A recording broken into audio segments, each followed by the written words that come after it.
The Mystery of Hunter's Lodge. By Agatha Christie. After all, murmured Poirot, it is possible that I shall not die this time. Coming from a convalescent influenza patient, I hailed the remark as showing a beneficial optimism. I myself had been the first sufferer from the disease. Poirot in his turn had gone down.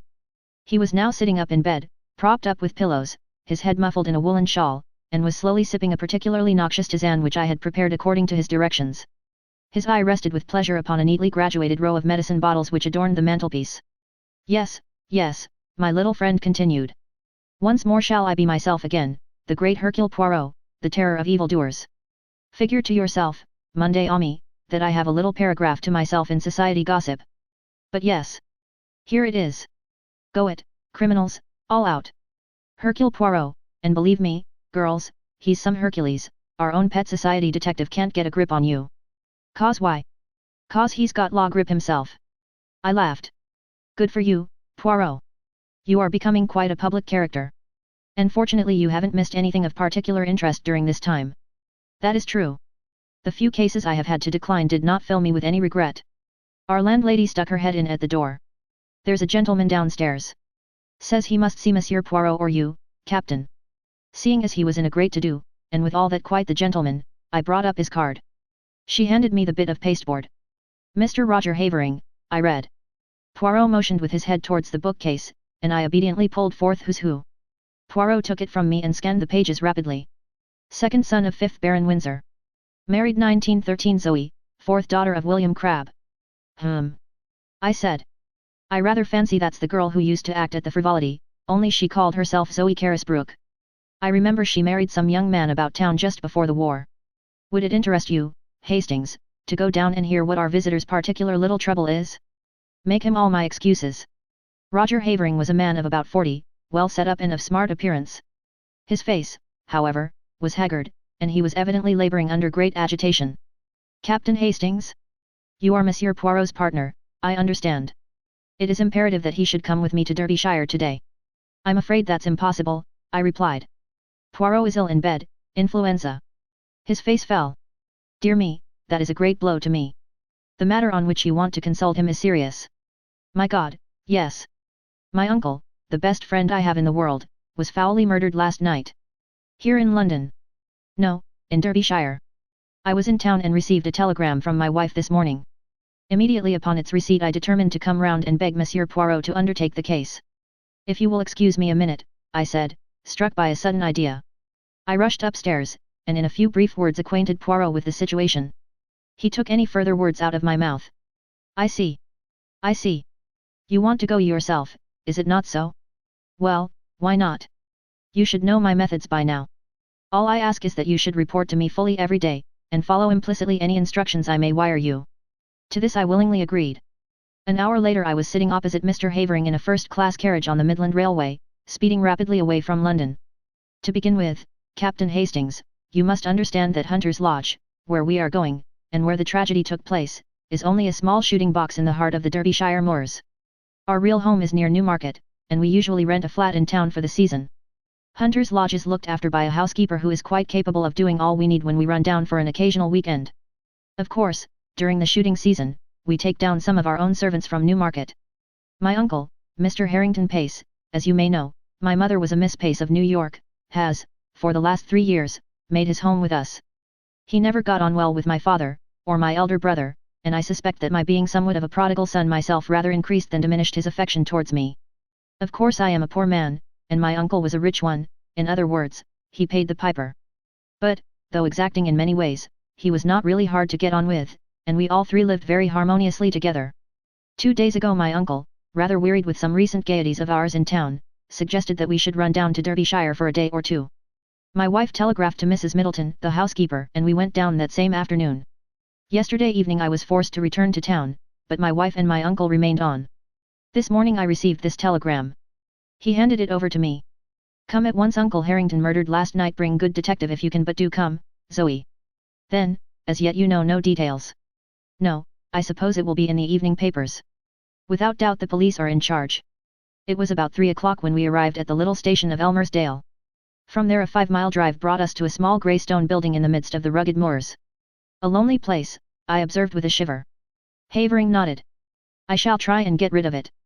I could never live here again. We unlatched the gate and were walking up the narrow path to the oak door when a familiar figure emerged and came to meet us. Jap! I ejaculated. The Scotland Yard inspector grinned at me in a friendly fashion before addressing my companion. Mr. Havering, I think? I've been sent down from London to take charge of this case, and I'd like a word with you, if I may, sir. My wife. I've seen your good lady, sir, and the housekeeper. I won't keep you a moment, but I'm anxious to get back to the village now that I've seen all there is to see here. I know nothing as yet as to what. Exactly, said Jap soothingly. But there are just one or two little points I'd like your opinion about all the same. Captain Hastings here, he knows me, and he'll go on up to the house and tell them you're coming. What have you done with the little man, by the way, Captain Hastings? He's ill in bed with influenza. Is he now? I'm sorry to hear that. Rather the case of the cart without the horse, your being here without him, isn't it? And on his rather ill-timed jest I went on to the house. I rang the bell, as Jap had closed the door behind him. After some moments it was opened to me by a middle-aged woman in black. Mr. Havering will be here in a moment, I explained. He has been detained by the inspector. I have come down with him from London to look into the case. Perhaps you can tell me briefly what occurred last night. Come inside, sir. She closed the door behind me, and we stood in the dimly lighted hall. It was after dinner last night, sir, that the man came. He asked to see Mr. Pace, sir, and, seeing that he spoke the same way, I thought it was an American gentleman friend of Mr. Pace's and I showed him into the gun room, and then went to tell Mr. Pace. He wouldn't give any name, which, of course, was a bit odd, now I come to think of it. I told Mr. Pace, and he seemed puzzled like, but he said to the mistress, "Excuse me, Zoe, while I just see what this fellow wants." He went off to the gun room, and I went back to the kitchen, but after a while I heard loud voices, as if they were quarreling, and I came out into the hall. At the same time, the mistress she comes out too, and just then there was a shot and then a dreadful silence. We both ran to the gunroom door, but it was locked and we had to go round to the window. It was open, and there inside was Mr. Pace, all shot and bleeding. What became of the man? He must have got away through the window, sir, before we got to it. And then? Mrs. Havering sent me to fetch the police. 5 miles to walk it was. They came back with me, and the constable he stayed all night, and this morning the police gentleman from London arrived. What was this man like who called to see Mr. Pace? The housekeeper reflected. He had a black beard, sir, and was about middle-aged, and had on a light overcoat. Beyond the fact that he spoke like an American I didn't notice much about him. I see. Now I wonder if I can see Mrs. Havering. She's upstairs, sir. Shall I tell her? If you please. Tell her that Mr. Havering is outside with Inspector Jap, and that the gentleman he has brought back with him from London is anxious to speak to her as soon as possible. Very good, sir. I was in a fever of impatience to get at all the facts. Jap had 2 or 3 hours start of me, and his anxiety to be gone made me keen to be close at his heels. Mrs. Havering did not keep me waiting long. In a few minutes I heard a light step descending the stairs, and looked up to see a very handsome young woman coming towards me. She wore a flame-colored jumper, that set off the slender boyishness of her figure. On her dark head was a little hat of flame-colored leather. Even the present tragedy could not dim the vitality of her personality. I introduced myself, and she nodded in quick comprehension. Of course I have often heard of you and your colleague, Monsieur Poirot. You have done some wonderful things together, haven't you? It was very clever of my husband to get you so promptly. Now will you ask me questions? That is the easiest way, isn't it, of getting to know all you want to about this dreadful affair. Thank you, Mrs. Havering. Now what time was it that this man arrived? It must have been just before 9 o'clock. We had finished dinner, and were sitting over our coffee and cigarettes. Your husband had already left for London. Yes, he went up by the 6.15. Did he go by car to the station, or did he walk? Our own car isn't down here. One came out from the garage in Elmersdale to fetch him in time for the train. Was Mr. Pace quite his usual self? Absolutely. Most normal in every way. Now, can you describe this visitor at all? I'm afraid not. I didn't see him. Mrs. Middleton showed him straight into the gunroom and then came to tell my uncle. What did your uncle say? He seemed rather annoyed, but went off at once. It was about 5 minutes later that I heard the sound of raised voices. I ran out into the hall and almost collided with Mrs. Middleton. Then we heard the shot. The gunroom door was locked on the inside, and we had to go right round the house to the window. Of course that took some time, and the murderer had been able to get well away. My poor uncle, her voice faltered, had been shot through the head. I saw at once that he was dead. I sent Mrs. Middleton for the police. I was careful to touch nothing in the room but to leave it exactly as I found it. I nodded approval. Now, as to the weapon. Well, I can make a guess at it, Captain Hastings. A pair of revolvers of my husband's were mounted upon the wall. One of them is missing. I pointed this out to the police, and they took the other one away with them. When they have extracted the bullet, I suppose they will know for certain. May I go to the gun room? Certainly. The police have finished with it. But the body has been removed. She accompanied me to the scene of the crime. At that moment Havering entered the hall, and with a quick apology his wife ran to him. I was left to undertake my investigations alone. I may as well confess at once that they were rather disappointing. In detective novels clues abound, but here I could find nothing that struck me as out of the ordinary except a large blood stain on the carpet where I judged the dead man had fallen. I examined everything with painstaking care and took a couple of pictures of the room with my little camera which I had brought with me. I also examined the ground outside the window, but it appeared to have been so heavily trampled underfoot that I judged it was useless to waste time over it. No, I had seen all that Hunter's Lodge had to show me. I must go back to Elmersdale and get into touch with Jap. Accordingly I took leave of the Haverings, and was driven off in the car that had brought us up from the station. I found Jap at the Matlock Arms and he took me forthwith to see the body. Harrington Pace was a small, spare clean-shaven man, typically American in appearance. He had been shot through the back of the head, and the revolver had been discharged at close quarters. Turned away for a moment, remarked Jap, and the other fellow snatched up a revolver and shot him. The one Mrs. Havering handed over to us was fully loaded and I suppose the other one was also. Curious what darn fool things people do. Fancy keeping 2 loaded revolvers hanging up on your wall. What do you think of the case? I asked, as we left the gruesome chamber behind us. Well, I'd got my eye on Havering to begin with. Oh, yes. Noting my exclamation of astonishment. Havering has 1 or 2 shady incidents in his past. When he was a boy at Oxford there was some funny business about the signature on one of his father's checks. All hushed up of course. Then, he's pretty heavily in debt now, and they're the kind of debts he wouldn't like to go to his uncle about, whereas you may be sure the uncle's will would be in his favor. Yes, I'd got my eye on him, and that's why I wanted to speak to him before he saw his wife, but their statements dovetail all right, and I've been to the station and there's no doubt whatever that he left by the 6.15. That gets up to London about 10.30. He went straight to his club, he says, and if that's confirmed all right, why, he couldn't have been shooting his uncle here at 9 o'clock in a black beard. Ah, yes, I was going to ask you what you thought about that beard. Jap winked. I think it grew pretty fast, grew in the 5 miles from Elmersdale to Hunter's Lodge. Americans that I've met are mostly clean-shaven. Yes, it's amongst Mr. Pace's American associates that we'll have to look for the murderer. I questioned the housekeeper first, and then her mistress, and their stories agree all right, but I'm sorry Mrs. Havering didn't get a look at the fellow. She's a smart woman, and she might have noticed something that would set us on the track. I sat down and wrote a minute and lengthy account to Poirot.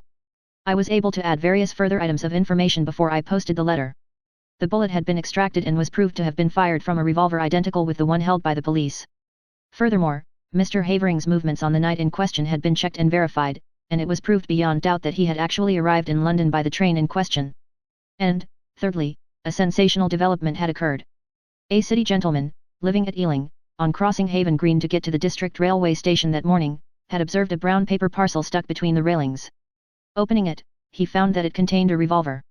He handed the parcel over to the local police station, and before night it was proved to be the one we were in search of, the fellow to that given us by Mrs. Havering.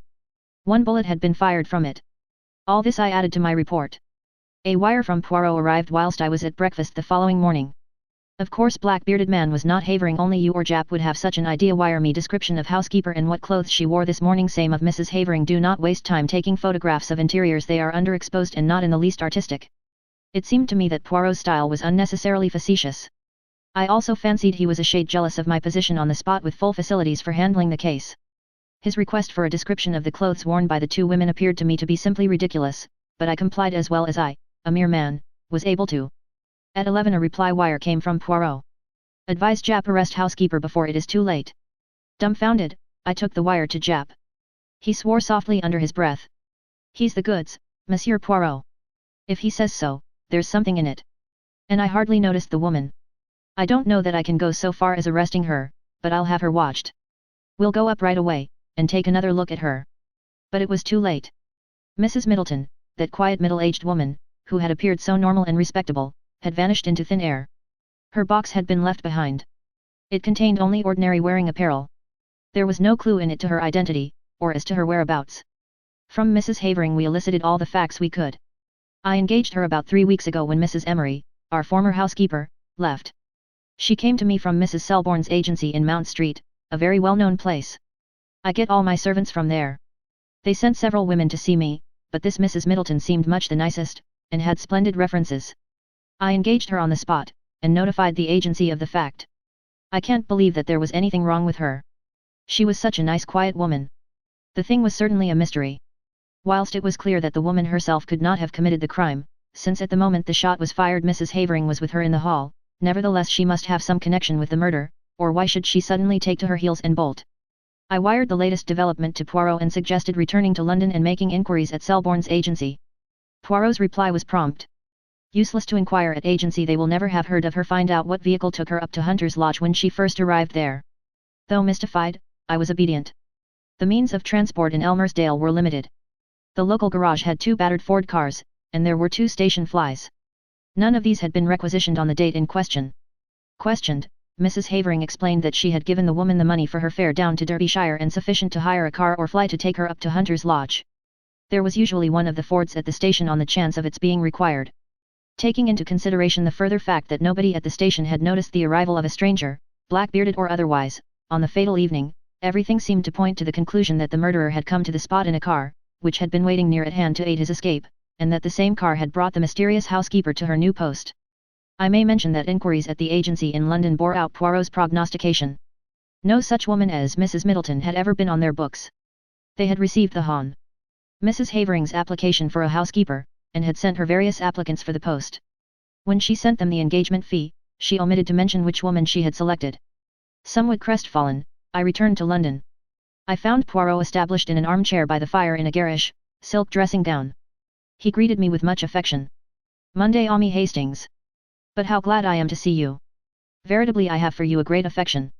And you have enjoyed yourself? You have run to and fro with the good Jap? You have interrogated and investigated to your heart's content? Poirot, I cried, the thing's a dark mystery. It will never be solved. It is true that we are not likely to cover ourselves with glory over it. No, indeed. It's a hard nut to crack. Oh, as far as that goes, I am very good at cracking the nuts. A veritable squirrel. It is not that which embarrasses me. I know well enough who killed Mr. Harrington Pace. You know? How did you find out? Your illuminating answers to my wires supplied me with the truth. See here, Hastings, let us examine the facts methodically and in order. Mr. Harrington Pace is a man with a considerable fortune which at his death will doubtless pass to his nephew. Point number 1. His nephew is known to be desperately hard up. Point number 2. His nephew is also known to be, shall we say, a man of rather loose moral fibre? Point no 3. But Roger Havering is proved to have journeyed straight up to London. Precisement, and therefore, as Mr. Havering left Elmersdale at 6:15, and since Mr. Pace cannot have been killed before he left, or the doctor would have spotted the time of the crime as being given wrongly when he examined the body, we conclude quite rightly, that Mr. Havering did not shoot his uncle. But there is a Mrs. Havering, Hastings. Impossible. The housekeeper was with her when the shot was fired. Ah, yes, the housekeeper. But she has disappeared. She will be found. I think not. There is something peculiarly elusive about that housekeeper, don't you think so, Hastings? It struck me at once. She played her part, I suppose, and then got out in the nick of time. And what was her part? Well, presumably to admit her confederate, the black-bearded man. Oh, no, that was not her part. Her part was what you have just mentioned, to provide an alibi for Mrs. Havering at the moment the shot was fired. And no one will ever find her, Monday Ami, because she does not exist. There's no sick person, as your so great Shakespeare says. It was Dickens, I murmured, unable to suppress a smile. But what do you mean, Poirot? I mean that Zoe Havering was an actress before her marriage, that you and Jap only saw the housekeeper in a dark hall, a dim middle-aged figure in black with a faint subdued voice, and finally that neither you nor Jap, nor the local police whom the housekeeper fetched, ever saw Mrs. Middleton and her mistress at one and the same time.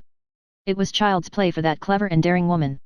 On the pretext of summoning her mistress, she runs upstairs, slips on a bright jumper and a hat with black curls attached which she jams down over the great transformation. A few deft touches, and the makeup is removed, a slight dusting of rouge, and the brilliant Zoe Havering comes down with her clear ringing voice. Nobody looks particularly at the housekeeper. Why should they? There is nothing to connect her with the crime. She, too, has an alibi. But the revolver that was found at Ealing? Mrs. Havering could not have placed it there. No, that was Roger Havering's job, but it was a mistake on their part. It put me on the right track. A man who has committed a murder with a revolver which he found on the spot would fling it away at once, he would not carry it up to London with him. No, the motive was clear. The criminals wished to focus the interest of the police on a spot far removed from Derbyshire. They were anxious to get the police away as soon as possible from the vicinity of Hunter's Lodge. Of course the revolver found at Ealing was not the one with which Mr. Pace was shot.